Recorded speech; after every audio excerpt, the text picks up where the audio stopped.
Hi, I'm Mary. And I'm Katie, and this is The Housewife Did It. True Crime Edition. This is part 2 of Maura Murray. If you liked part 1 of Maura Murray, you should like this video or episode. Share with your friends. Follow us or subscribe. Give us 5 stars. If you did not like part 1, that probably means that you just haven't heard it yet. So you should go back and listen to that first, because this will make a lot more sense. Oh, yes, of course. Please do that. I don't have any real-time true crime, although every day this week my husband has been talking about an actor who died, and also his wife and his dog died. And every day there's like a new layer to it. Yeah. And it's crazy. Kind of crazy. Yeah. But I can't remember who it is. Gene Hackman? Gene Hackman, yes. And like at first they were like, oh, it's just a coincidence that they all died together. And then it was like not a coincidence. And then today he said that his wife had actually been dead for a week. She had died from a rare virus a week before he died of natural causes. And then the dog died. Suspicious. I don't know. It's weird. I agree. Maybe we'll come back to that. Also, like, what's natural? Because, like, a rare virus is natural. Right. There was somebody else that died, and they were like, oh, it was like natural causes. The Ice Princess. Yes. And that one, Michelle Trachtenberg. Yes, but she had just had like a surgery, and it was like as a result of that. But when I hear natural causes, I'm like, died of old age. Like, it was just their time. If they're an old person, yeah. But like, natural could be a lot of things. Heart attacks are natural. Yeah, we've been watching Paradise, and like James Marsden's character died, and he was like murdered, but they were like, we're gonna say it was natural causes. I was like, ain't nobody gonna believe that. Nobody's gonna look at James Marsden and be like, oh yeah, he just passed away in the night. Do you know what Billy said to me the other night? He said, I see rabbits that are dead sometimes when I'm working of natural causes. And I said, how do you know your pesticide isn't killing them? And he said, no, I mean like they're bloody. And I said, so not natural causes. Right. And he said, no, that's natural. And I said, so is gun violence human natural causes? Because it's natural to us now. And he said, yeah. And I said, oh, so then I could just say it was natural. He's gonna shit himself when he listens to this. He's not, because we had this conversation. It sounds like guns don't kill people. No, this is simply a piece on like how gun violence has become so normal to us. But it's as normal as someone eagle, an animal eating another animal. It's survival of the fittest. Yeah, it's doggy if you dog out had here. just stayed away from the gun person, this wouldn't have happened. All right, that's what they said to Dick Cheney, anyway.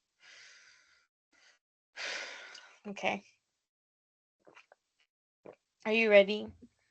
I'm ready. Do you have anything you want to say before we start? Any thoughts you've been stewing with over the past 2 weeks about Maura Murray? No. Okay. Sounds good. All right, so when we left off in part one we talked about how Maura went missing, what was going on in her life, and kind of like that first year of searching for her. So in part 2, we're going to talk about all of the searches that have happened for her since then and get into like the many, many, many theories around her disappearance. So when we left off, the police search for Maura Murray had started to slow down, but the family was still growing strong. We had talked about that her dad was visiting Haverhill like every weekend to the point where neighbors were complaining about him like being on their property. But he was like not giving up, as dads will do. In 2006, a new group of investigators took over the case. And this team consisted of the New Hampshire League of Investigators, 10 tired. They're so very sleepy. Oh, I was thinking like an 18-wheeler, but a 10-wheeler. 10 tires. I am so very sleepy. One of my kids fell asleep at dismissal today, and I had to wake him up to tell him to go home. And he looked at me and he went, and just fell right back asleep. I was like, no. Anyway, 10 retired police officers and detectives and the Molly Bish Foundation. When commenting on this new search, Tom, I know I'm gonna say this wrong too. Shamshack. Beautiful. Sorry, I'm so sorry. There's a queen on RuPaul's Drag Race named Sam Star, and every week when she comes out, RuPaul goes, Sham Star! Oh, so... Shamshack. A former police chief and member of the Licensed Private Detectives Association of Massachusetts said, quote, it appears that this is something beyond a mere missing persons case. Something ominous could have happened here, end quote. Like, yeah, could have. Yeah. In October of 2006, volunteers who were true in all missing persons. Right. But okay. Like, okay. In October of 2006, volunteers that were interested in Maura's case led a 2-day search within a few miles of the area where her car had been found. And there was an A-frame house close to the scene of the crash that investigators were particularly interested in looking into. So if you remember from part 1, which I'm hoping you do, we discussed a man who had given Fred Murray a rusty knife and had claimed that his brother confessed to killing Maura. And this was the brother's house. So, or it had been that brother's house at the time. In 2006, the new owners of that home allowed searchers to take a look inside using cadaver dogs. And as the dogs entered the home and kind of made their way through, they were attracted to one of the closets in the home. And according to the search team, went bonkers. It's a scientific description. And indicated the presence of human remains inside the closet. A sample of carpet was taken from the home, like from inside the closet, and sent off to be tested by the New Hampshire State Police, but the results of that tested sample were never released to the public. These searches within those next couple of years brought some publicity back to this case, and in 2007 the Let's Bring Them Home group out of Arkansas offered a $57,000 reward for information that could help solve Maura's case. Then in July of 2008, another 2-day search was put together, made up of dog teams and licensed private investigators. This team searched through the wooded areas in Haverhill. So we had discussed last time that they had kind of decided the woods weren't important because there were no footprints in the snow. So they started searching there again. But just kind of random, every couple years they'd be like, let's search again. But not a lot of solid information. There's a dog. It's not my dog. Barking. So fucking loud. In 2009, New Hampshire instated a statewide cold case unit, inspired in part by the need to solve Maura's case. In February of that year, veteran homicide prosecutor Jeffrey Strelzin, who we did talk about in part 1, announced that the investigation into what happened to Maura was still active, claiming, quote, "We don't know if Maura is a victim, but the state is treating it as a potential homicide. It may be a missing persons case, but it's being handled as a criminal investigation. Maura's case was added to the caseload." Oh, sorry, I should have put a quote at the end of that. End quote. My writing now. Maura's case was added to the caseload of the new cold case unit later that same year. On Maura's birthday that year, her mother passed away. I know. And which, like, awful. And this is how many years after? This is in 2008, I think. 2009. So it's been 5 years. Okay. And her family, though, felt like the fact that she didn't return home for her mother passing away seemed to be even more confirmation that she was not able to come home. How would she know? I know. They always say that. They're always like, oh, if there's anything that would have brought her home, it's that. And it's like, yeah, I guess there's like obituaries and stuff, but like, who knows that she's still getting like New Hampshire, right? Like, I don't know how she would know. And I think, like, if she, like, gone girled herself, it's not like she's, like, up on Facebook keeping up with everybody. Like, she's off the grid. Yeah. And if you're going to do that, you have to be okay with the fact that, like, important things and events are going to happen that you are going to have to miss. Right. You know? Yeah. During this year, an episode of 2020 was released about Maura's disappearance, in which it was compared to the case of Brooke Wellberger from Oregon. Brooke was a 19-year-old on summer vacation from BYU, visiting and working for her sister in Corvallis, Oregon. Brooke was last seen on the morning of May 24th, 2004, cleaning lampposts in the parking lot of the Oak Park Apartments near Oregon State University, where her sister and brother-in-law were the property managers.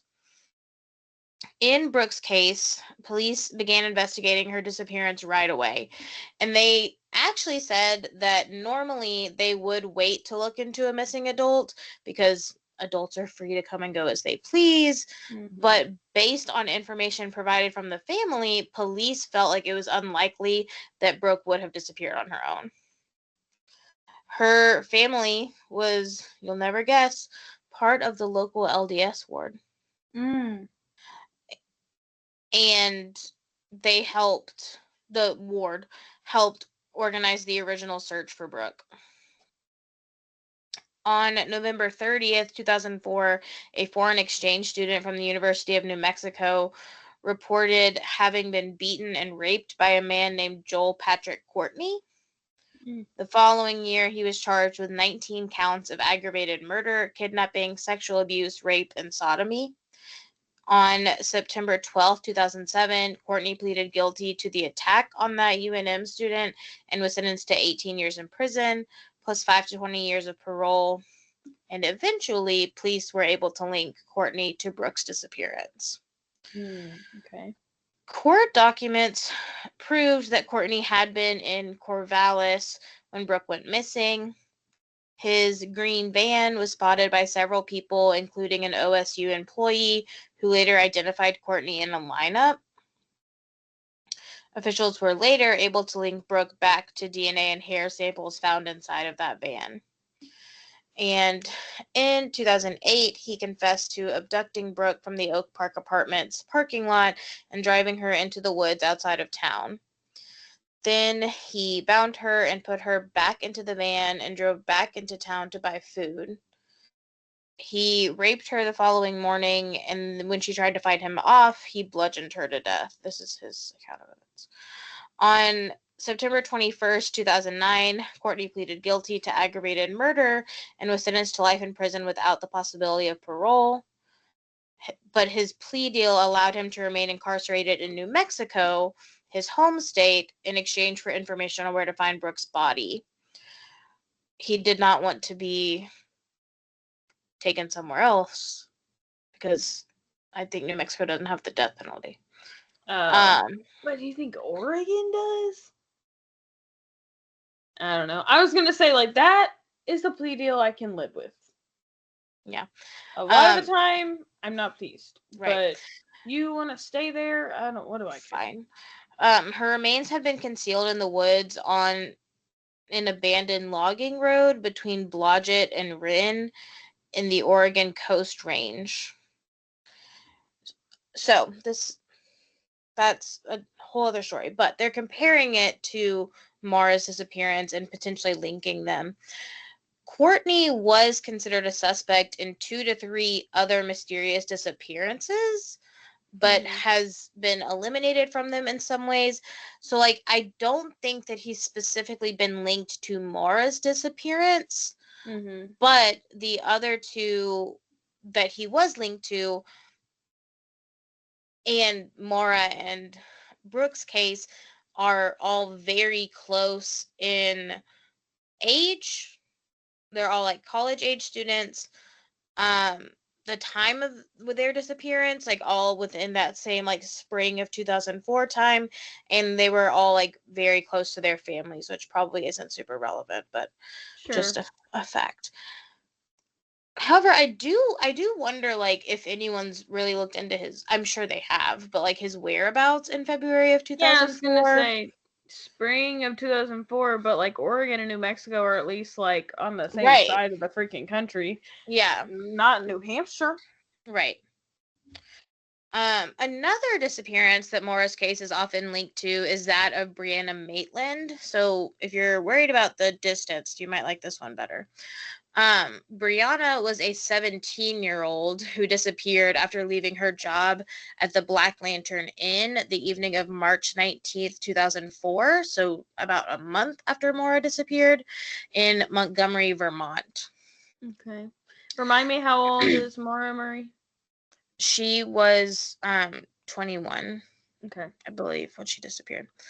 20 or 21. Her car was found the next day backed into the side of an abandoned house about a mile from the inn that she worked at. After a few days of having not heard from Brianna, her friends and family reported her missing. Once she was labeled as a missing person, tips began coming in to state law enforcement. And one tip claimed that Brianna was being held captive in a house occupied by local drug dealers that she knew. Okay. Another tip considered that Brianna was the victim of a serial killer named Israel Keys. I was going to say, what if she's a victim of a serial killer named Maura Murray? Israel Keys was later ruled out as a suspect, but I think that part of the reason that Brianna and Maura are linked are because, like, their disappearances were near each other, but they seem to both be experiencing like struggles leading up to their disappearances. So in October of 2003, when Brianna turned 17, she told her parents that she was ready to move away from the family farm and begin living more independently. I don't understand how that's possible at 17, but you know. So she ended up moving. What was that? That was Louie. Louie. He's sitting right by the door. He wants you. He said, "Oh." He said, "Mommy, Come back." So she moved closer to her friends who lived about 15 miles away and began attending their high school. So that was part of the reason she wanted to move, was that all of her friends went to this different high school and she wanted to be with them. So during that time, she had to bounce around to different friends' homes. And in February 2004, just a month before Brianna disappeared, she dropped out of high school and moved in with her friend Jillian Stout in Sheldon, Vermont, which was about 20 miles away from her hometown in Montgomery. While living with Jillian, she was also enrolled in a GED program.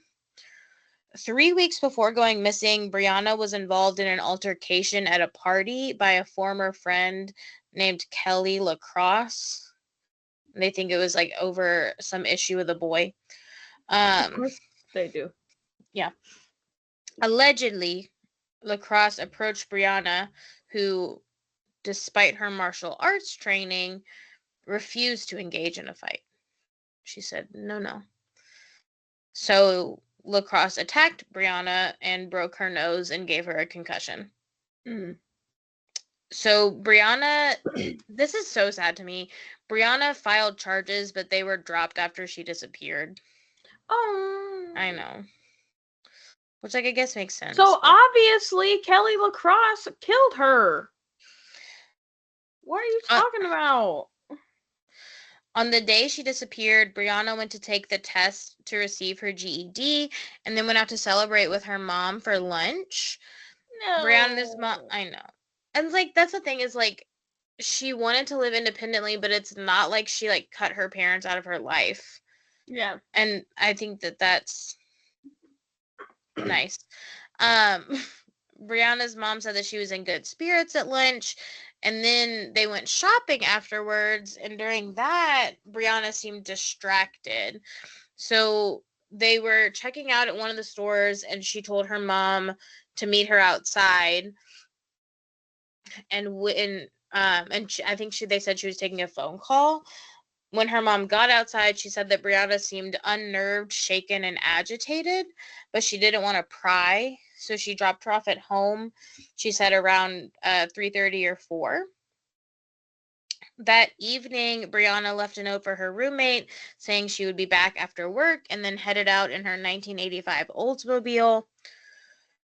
Brianna clocked out of her shift at work around 11:20 p.m., telling her coworkers that she needed to go home to rest because she had to work her second job in St. Albans the next day.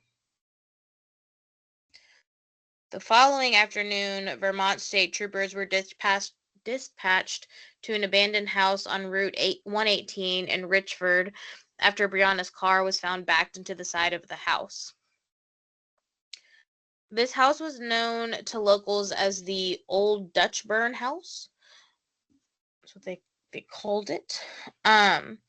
When a Vermont State Police trooper arrived at the scene, he found that the siding of the home had been knocked in by the rear of Brianna's car, and a piece of plywood that had been used to board up one of the home's windows was laying across the trunk of the car. So, like, literally, her car was backed in to the house. Like, to the side of the house, and then, like, wood had fallen on top of her car. Inside and around the car, police found 2 of Brianna's paychecks, some loose change, a water bottle, and an unsmoked cigarette. The trooper assumed that the car had been abandoned by a drunk driver. Fair. And how far is this off the road, though? So in the Maura Murray documentary, they focus heavily on this theory for a good bit of time, or the docuseries, and the house isn't there anymore, but they go to visit the site where this house was, and it's like pretty far off the road. And in the pictures, you have to be drunk driving in reverse for quite a while. I put a picture of this car in our album for you to see, but it looks like it's pretty far off the road with no driveway, like it's kind of all grass. So, and the fact that it's to me the car looks planted, right? Like a drunk driver drove off the road in reverse into a house for a significant amount of time. Far, right? They said, actually, I want to try to be Tow Mater, best backwards driver in this town. And I Which love didn't the exist yet. episode, and I love the episode of Full House where Stephanie drives into the kitchen. Yeah. Let me combine the two. Exactly. Anyway. So a towing company took the car to a local garage, and then when Brianna's family called to report her missing, they were like, oh shit, that's that car. So I'm going to pause here on Brianna's case because I do want to make sure that this episode stays about Maura. So I didn't want to go too far into the searches or theories on Brianna Maitland, but I also feel like the similarities between their cases remind me of the cases we talked about in relation to Bryce Les Pisa, when we talked about Brandon Swanson and Daniel Robinson and Jason Landry, because I think that, like, they also have a lot in common with those young men, and, like, both of these women were seemingly distressed leading up to their disappearances. Their cars were found damaged and abandoned, and they seemingly disappeared into thin air. And for these two women, only a month apart and not that many miles. And just like Maura, Brianna has not ever been found. So it is very possible that the same thing happened to both of them because we don't know what happened to either of them. In 2010, Fred Murray publicly criticized the police investigation into his daughter's case, stating that they were treating it as a missing persons case instead of a criminal investigation, and he made a plea for the FBI to join in on the investigation.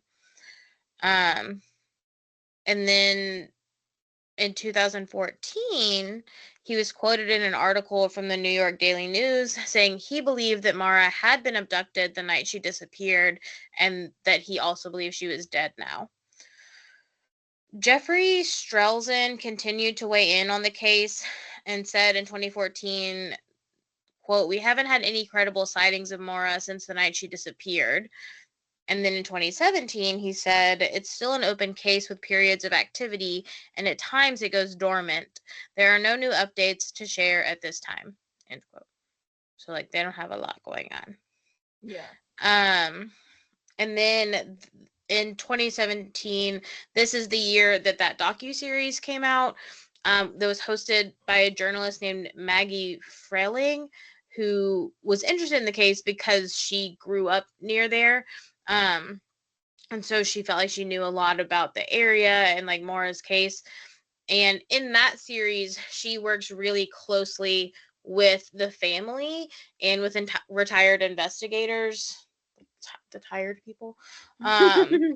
And so, like, I feel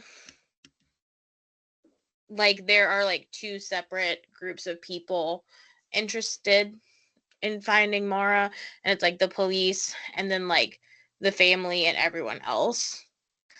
And so the docuseries, like, very heavily leans on, like, the family's thoughts on it. In February of 2019, Fred Murray circled back to the 2006 search of that A-frame house with cadaver dogs, and he pointed to this information as proof of his theory that Maura had been murdered, and said that he believed when the dogs indicated a scent of death that it was because Maura had been there. When Fred spoke to the owners at that time, different owners, they were unwilling to relinquish their home to this type of search. However, the house sold in April of that year, and the new owners allowed Fred and searchers to excavate the basement of the property. However, it was noted that they found, quote, "absolutely nothing other than what appears to be a piece of pottery or old piping." Okay. I feel like you could have stopped at absolutely nothing. Yeah, like, that maybe is some still old pottery. nothing. Yeah. They did continue to allow Fred to search their home as needed, though, which I think is so kind. Yeah. At one point, they did take blood from the closet. I don't know how they didn't find that before. And forensic scientist Lori Baker noted that it was clearly human blood, and that the samples belonged to two different people. One came back as conclusively male, and the other was undetermined, but the samples were too degraded to be tested any more specifically than that. But so they're like, okay, so the undetermined is Maura, and the male is her killer, obviously. It could be any of the people who have lived in that house in the last 20 years. Right. In 2021, the tree Maura's car had crashed into was cut down by the property owner. People were not happy about this. No. So the tree had been used as a memorial site to honor Maura, and it had, like, for all these years, had a blue bow tied around its trunk. Like, it was like a sign of, like, something happened here, and like she mattered. So prior to the tree being removed from the property in late 2020, Maura's family had made a request for the New Hampshire Division of Historical Resources to place a historical marker at the site so that the tree would not be taken down. But that was denied. In September of 2021, the New Hampshire State Police announced that they had found bone fragments on Loon Mountain in Lincoln, New Hampshire, about 25 miles east of the site of Maura's car crash. Sources close to Maura were interested to see if these bones may belong to Maura, as they had known her to go to Loon Mountain in the past. They felt like she had a pretty good knowledge of the area. But because the bone fragments were so small, investigators told the family that it would take at least 2 months to determine if the remains belonged to Maura or not. And pretty much exactly 2 months later, they announced that they did not belong to her. Also in 2021, Maura's sister Julie started a TikTok account completely dedicated to bringing awareness to the disappearance of Maura, where she posts updates and new evidence. She has since joined Sarah Turney, whose sister Alyssa was murdered, on her podcast Media Pressure, which Sarah used to help bring awareness to her sister's case and eventually solve it. If you don't know about Alyssa Turney's case and like what her sister did for it, it's such a great story of like a family member like finding justice for someone. And yeah, I think in this line of work, it's like, every family tries, and like very rarely does it actually pan out. But like, and I think because Crime Junkie covered Alyssa Turney's case before Sarah Turney had her TikTok and her podcast, and I think when they covered it, they had not solved her murder. And since then, Alyssa created her own podcast and her own TikToks, and they did solve it. Alyssa Turney also works with Nikki Wassilishin. Yeah. That's not her last name. But Stephanie Wassilishin that we covered, her daughter, that we've talked to on TikTok, she is also works with Sarah Turney to work on her mom's case. So she's great. In January of 2022, the FBI issued a national alert in Murray's case and created a violent criminal apprehension profile, which would allow multiple law enforcement agencies to share information regarding the case instead of one department taking charge. In 2022? Yeah, that's crazy. This is the first time we're letting them share information? What the heck?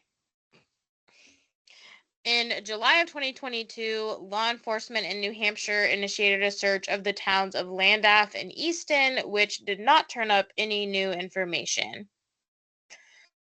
In February of 2024, which was the 20th anniversary of Maura's disappearance, New Hampshire officials released released an age-progressed photo of Maura, hoping to turn up new information about her potential whereabouts, and that is the last piece of movement in this case that we have. But I am not done. No. I'm going to go through the, like, more compelling theories, I think, than, like, a serial killer connecting to other missing gals. So, there's, like, a few main ones. First, many people believe that Maura was running away to start a new life after all the stress she had been under had become too much for her to handle. Among the items retrieved from the car, some of which we talked about in part 1, we talked about that there was a book about the New Hampshire mountains called Not Without Peril. There was alcohol, snacks, toiletries, birth control, other prescription medicines, textbooks, running gear. Police also found a Vermont area attractions map, a New Hampshire driver's license reinstatement form to reinstate Maura's suspended New Hampshire driver's license. Okay. The accident forms for her dad's new car, an Eastern Massachusetts road map, a handwritten name and phone number for a family who owned a condo 25 miles from the crash site, and some note cards with handwritten directions to Burlington, Vermont. Okay. To me, that does seem indicative of going somewhere. Sure. To stay and perhaps explore. Sure. When looking at Maura's car for evidence, police were able to look at the data of the car. I love when this happens. I love this. Actually, this makes me want to cover a specific case next. Sorry. When they looked at the data of the car as the accident happened, it showed that Maura had been traveling at a low rate of speed and then had a non-deployment, which likely meant that she went into the ravine in front of the tree. So, like, that's what the non-deployment means, is like something happened, but like she didn't hit something. But then it showed a deployment, which they said likely meant she had hit the tree or something like a tree. Okay. I don't know any of this stuff. It also showed, following these two instances of deployment, non-deployment, 7 tries to start her car. Okay. However, the 7 tries are untimed, so it's unclear, like, when that would have happened. So they say, like, it could be that Maura went into the ravine, then hit a tree, and was trying to start her car to get out. It could be, like, someone else coming and trying to start her car. It could also be them trying to start her car to tow it. Sure. So there's really, that's kind of unclear. On the bumper of the car, they found... I just wonder what that non-deployment thing means. Like, and if she was going at a slow speed, does that, like, indicate that she got down in the ravine, was totally safe, and then she said, I gotta hit this tree. Yeah. And then, like, went toward the tree. Like, I just don't... She, like, slowly dipped into the ravine. Sure. And then was like, whoop. Yeah. They found a white scuff mark on the driver's side bumper of the car. And then inside the car, they found a broken Chrysler car part, which is odd because Maura was driving a Saturn. So then... And her other car was not a Chrysler, right? No. And I think it was black. But so I think that idea is, like, did she get in an accident of, and like, obviously a minor other person left. Where, like, she hit this white car and scuffed it, and a broken piece, I don't know. They also noted that Maura's gas tank was basically completely full, so, like, she had just filled up her car, which, like, again, is possibly an indication that she was, like, heading out of town. So,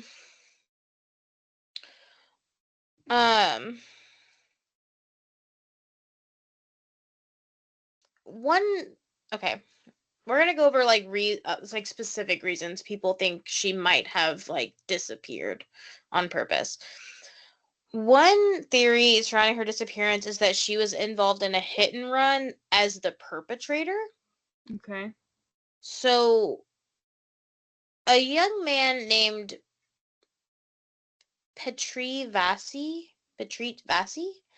of Dorchester, Massachusetts, was found unconscious on the side of the road at the intersection of Triangle and Mattoon Streets in Amherst at 12:20 a.m. on Friday, February 6th, 2004.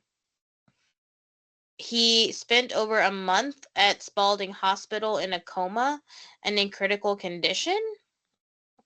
And he was able to recover after waking up in early March and then finished his senior year of school. We're so happy for him. Mm-hmm.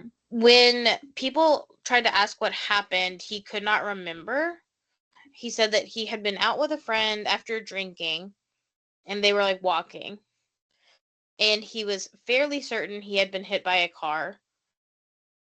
I think they were trying to like figure out, was this a hit and run, or were you in a car accident and the driver fled the scene? And so he was like, I don't think I was thrown from a car, because all of the injuries were on the right side of his body. And so he thinks a car must have hit him on the right side of his body. But people wonder, based on the closeness in the timeline of Maura's disappearance and her seemingly erratic behavior, if she had been the one to hit him and then disappeared from the guilt. However, this is interesting to me. In the source material I found on his accident, it also said there had been several hit and runs that academic year involving UMass students. What? Interesting. Okay, I'm not gonna lie, I was actually thinking she was the perpetrator of a hit and run. But like, maybe not this guy's. Or like the day she disappeared. So this is 3 days before she disappeared that he got hit. Yeah, I don't really know. I was just thinking like, yeah, maybe she did hit someone and then freaked out and had to like panic, do something with her car. But I would think, I don't know, I wouldn't think all that stuff would be in her car 3 days later. Then, I don't know. I also, though, feel like, so like she saw her dad between when Petri was hit and when Maura went missing. She saw her dad and they looked at her car because it was messed up. And so that to me indicates that the damage to the front of her car from the tree was not there when he was with her on Saturday and Sunday. Yeah. And I thought she had a different car at first. She had been driving her dad's car and then she wrecked it. And he had to get a rental car. Okay. But he told her not to drive her car. But she did, because her car was messed up. She borrowed his Corolla. Yes. But the Saturn was hers. Yes. Okay. But it was messed up from something else? It was like making a noise. Okay. And like smoke was coming out of it. Oh, yes. Okay. But so that to me indicates that the like damage to the front of her car is from the day she went missing. So to me, the damage to the front of her car is not that bad to make me think that like she got in a hit and run with like another vehicle, like they're like with the white scuff and the Chrysler part and whatever. Like I would think if she hit someone's vehicle and hurt them that badly and then ran and then like drove away, that there'd be more damage to her car. Yeah. But I could see there not being a whole lot of damage if she hit a person. But then like if she hit him on Friday at midnight, somebody would have seen the damage to her car before she went missing on Monday. Yeah. You know? But that's one theory. Other people think that she might have disappeared because she was pregnant and she didn't want to disappoint her family. So sources say that when investigators looked into the search history on Maura's computer, they found some searches related to pregnancy. This theory concludes, that's what I put. Does that make sense? I don't know the rest of the sentence. Comes to the conclusion. This theory says that Maura withdrew the money from her bank account and fled to Canada, where there have been some reported sightings of her. In the ATM footage we discussed in part 1, Maura was seen wearing an oversized jacket that she had apparently been wearing from pictures leading up to her disappearance. However, her family said they did not recognize the jacket. But so people wonder if she was hiding a pregnancy under the roominess of this jacket, and also wondered, her family saying that's not her jacket, does it belong to the father of her baby? But it is her jacket. Right. Because she's been wearing it. Yeah. We have pictures. And it's really not that big. But the sightings of her in Canada have never been confirmed. Plus, based on the items we saw in her car, she seemed to be regularly taking birth control. And drinking a lot. Right. So if she was pregnant and didn't want to disappoint her family, it didn't seem like she wanted to be pregnant either way. Yeah. So the next theories we're going to get into are that Maura met some sort of foul play, and I think that like these are the most interesting.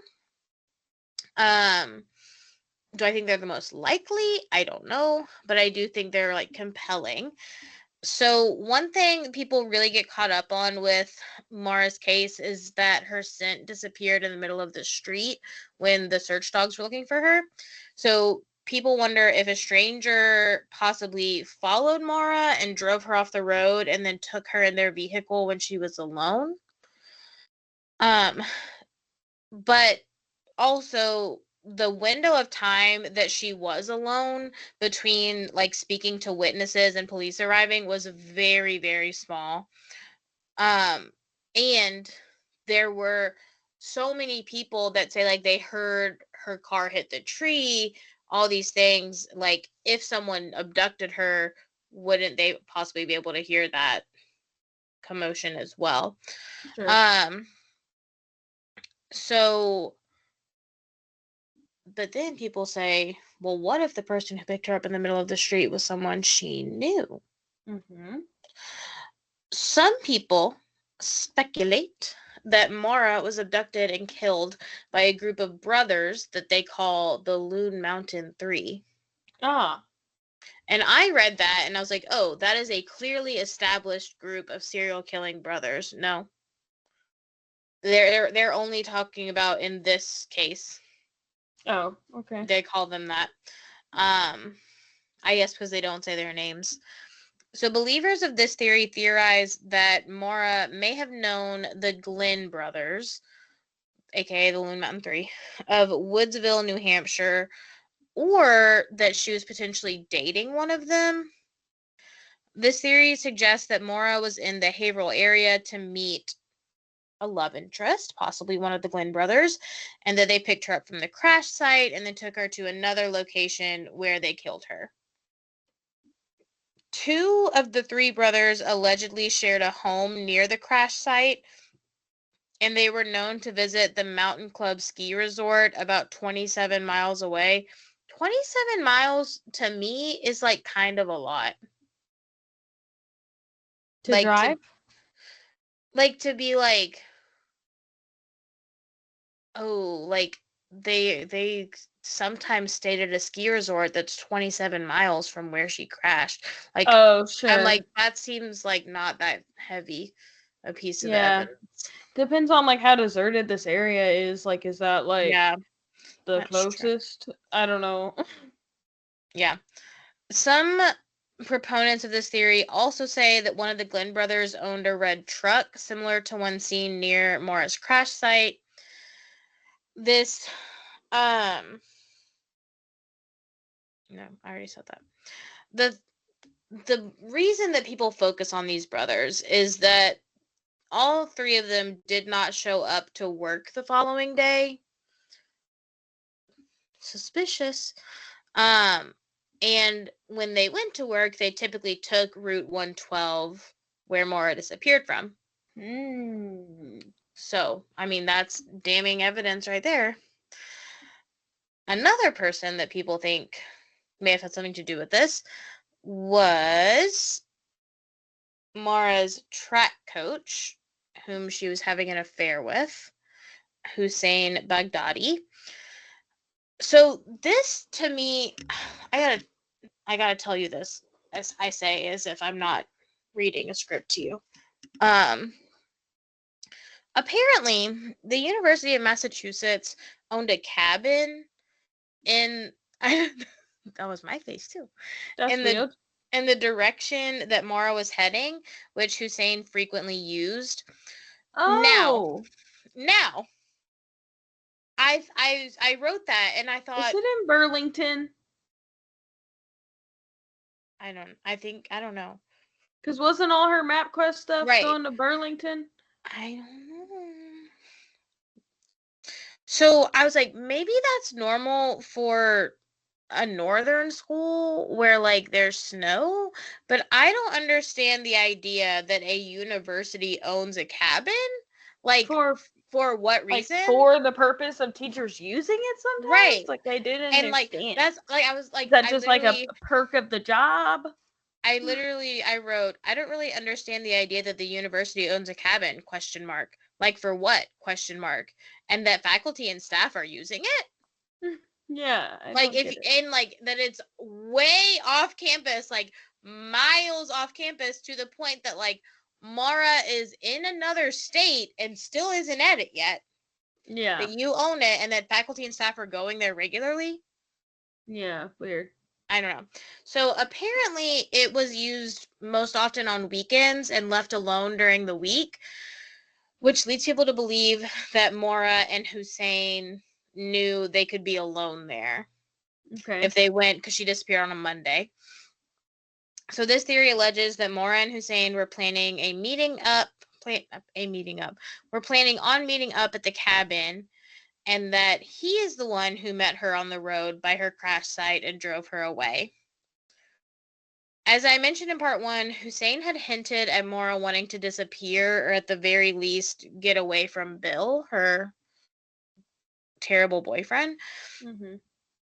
And this theory isn't like fully rounded out, so I don't know if people think Hussein did something to Maura or if he helped her disappear. Sure. When they got to that cabin.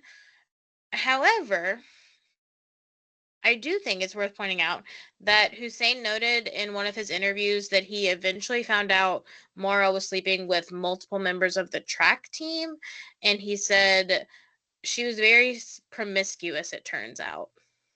And I feel like that's not something you say about someone that you care enough about to help disappear. Yeah. Some issues with this it's theory. Like what you say when you're like, I made the right choice by doing what I did to her. Right. Like, oh, apparently she was fucking other people, as if I am not already another person from her boyfriend. Some issues with this theory are that the cabin apparently did not have heat, electricity, or plumbing. Why the fuck are y'all going to this cabin? But what does that have to do with the story? Well, like that it would have been a pretty miserable place to stay in the middle of a snowstorm. Oh. And for an extended period of time. If you're doing a disappearance, right? Convenience is not look there. Not really at the top of your list. Yeah. They're saying, if she's literally like, get me out of here. So if you remember, she had emailed all her professors and said, I'll be gone for the week, a death in my family. That wasn't true. And so this theory is that she was at the very least planning on staying in this cabin for a week. Okay. And that who would want to stay in a cabin without heat or electricity in a February snowstorm, and someone who has lots of alcohol for an alcohol plumbing. blanket. Oh, true. The plumbing. That's fucking gross. Yeah. What's the point of owning a cabin with no plumbing for a whole university to use? Anyway. Where are y'all pooping? I know. Others suspect a young man from Woodsville whose sources call Junior. Junior worked for his father's concrete company.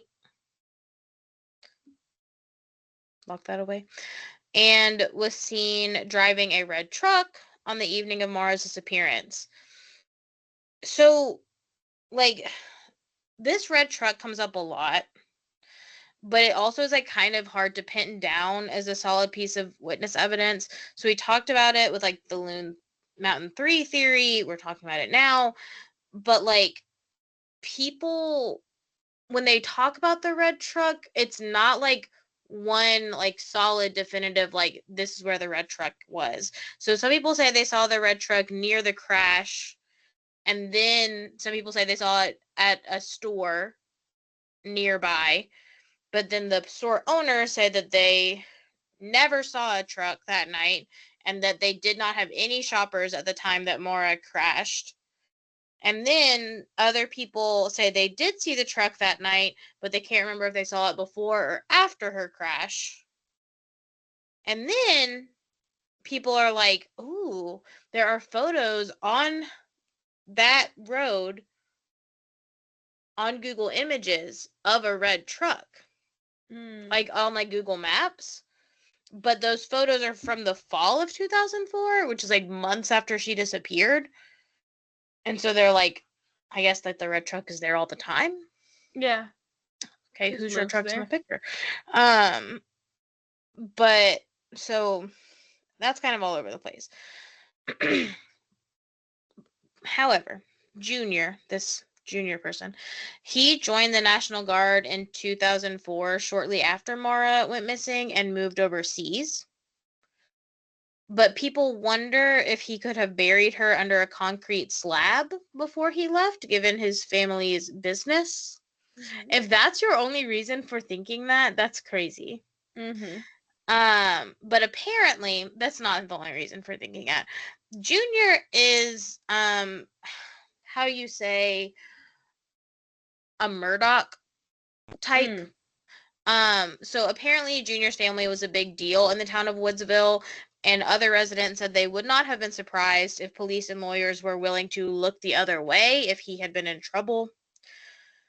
And that there have been several claims, rumors of his family not cooperating with the police or intimidating witnesses to not recant their stories. In this case specifically? I think so. Oh, okay. Which leads us into the last theory. And this is more of like an after the fact theory, but I think it's worth mentioning given the family's relationship with law enforcement. It's been 21 years, almost exactly, since Maura disappeared, and they are still not able to get along.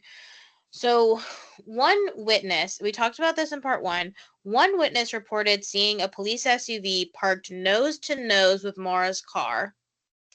And when she called that in, she said, or we talked about that somebody said they saw a police vehicle there, but then the timeline didn't line up. But, like, this is, like, her specific account of what happened. She said that she saw the police vehicle nose to nose with Maura's car, and then told them that the SUV number was 001. Like, she's like, I saw this car. I know what the SUV number was. When she called the police to report this, they asked if she was sure that was the number that she saw, and she said yes. But she thought that was, like, weird to ask.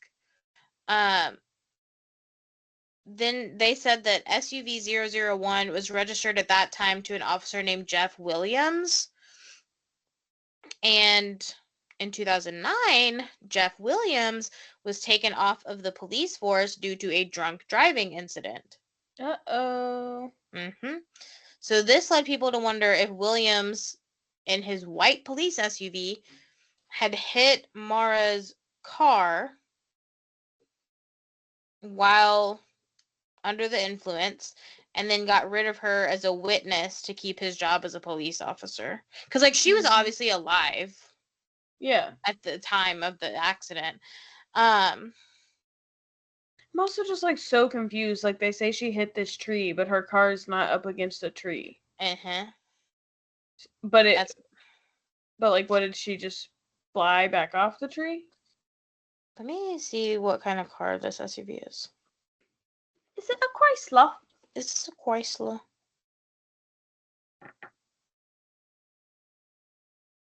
It's a Ford. Anyway. So then, though, Sergeant Cecil Smith came forward and said that he was actually driving SUV 001 that night because he wanted to use a bigger vehicle in the snowy conditions. He said, and lock me up. He said it wasn't Jeff Williams. No. That's really all I have at this point. If you have any new information regarding the disappearance of Maura Murray, you can contact New Hampshire State Police at 603-271-2663 or the FBI at 800-634-4097 or online at tip.fbi.gov. What do you think happened to her? I think that she was purposefully going somewhere. But then I think foul play occurred I think so too. At some point. Yeah. I do really like the Hussein stuff now. Like, I think it kind of fits so perfectly. Yeah, like, it gives her, I mean, who knows, right? Like, that, it just gives you a storyline, but it, like, gives her somewhere to be going. It gives her someone to be meeting up with. I think, yeah, the time period would be weird for, like, a serial killer to just find her that quickly within a 10-minute span. But she said she called AAA. I do firmly believe that she called someone. Maybe that guy really doesn't normally have service, but maybe she did. Or this was all part of some plan that she was literally going to wreck her car and then have someone come get her. Like, who knows? Like, maybe that's part of the plan is you have to abandon the car. But, and maybe Hussein even said, I'm going to help you disappear. You should do this. You should come here with me. We'll get you away from Bill. And then he said, and he took off. I'm looking at this cabin stuff again, and apparently it's part of the something called the outing club. Okay. And so, like, Hussein was, like, really involved with that club, I guess. And so people are saying that, like, the outing club is, like, nowadays is, like, really hard to get, like, it's in Bethlehem, New Hampshire. But they said it's, like, really hard to, like, get it booked and, like, be able to go there, but, like, maybe not if you're going with a faculty member. Yeah, and like you're saying, it's the middle of the week. So, like, do you even have to book it if you know it's empty? True. Yeah, I mean, I agree with And you. I think, like you were saying, like she's there for the whole week. Like, again, if they had some plans, maybe they're not there for the whole week, but like that's where they're meeting, or that's where they're gonna meet to then disappear her, but then he kills her instead, or like, yeah. I don't know. I think also, like, I always feel weird being like, oh, I think Bryce Pizza, like, was trying to disappear. And, like, I think that Daniel Robinson was trying to disappear and, like, all these things. And then I get to Maura Murray and I'm like, no, somebody swooped in and killed her. Yeah. And I feel so, like silly, like, thinking that. But, like, I do feel like either she trusted someone that she was going to disappear with and they did something to her, or like something happened in between her wanting to disappear and her never being found again. Yeah. I think Crazy. So crazy. Thanks for listening. Of course. All of you. Yeah. Okay. Bye. Bye.